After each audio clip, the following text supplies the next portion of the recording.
साकर गलिया दूर डगरिया मैया चल के अइली ना। साकर गलिया दूर डगरिया मैया चल के अइली ना। चलत चलत मैया बगिया में पहुँची हो, बगिया में पहुँची। देखी फुलवा अढ़उलवा माई लो भाई गइली ना। देखी फुलवा अढ़उलवा माई लो भाई गइली ना।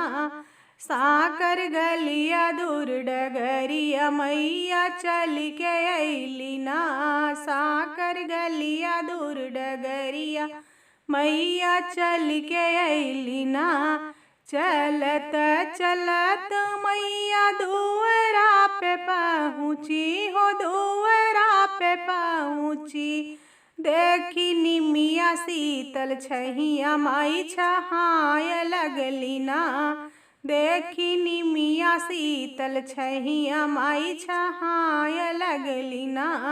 साकर गलिया दूर डगरिया मैया चल के अइली ना। साकर गलिया दूर डगरिया मैया चल के अइली ना।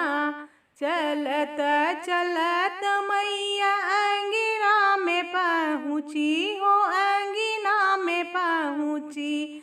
देखी तुलसी मैया हुलसी माई बसेर लीली ना। देखी तुलसी मैया हुलसी माई बसेर लीली ना। साकर गलिया दूर डगरिया मैया चल के अइली ना। साकर गलिया दूर डगरिया मैया चल के अइली ना।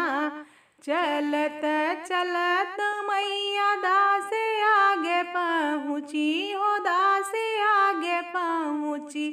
देखी चाह देली राह माई समाई गइली ना। देखी चाह देली राह माई समाए गइली ना। साकर गलिया दूर डगरिया मैया चल के अइली ना। साकर गलिया दूर डगरिया मैया चल के अइली ना। मैया चल के अइली ना। मैया चल के अइली ना। बोलो शानी मैया की जय।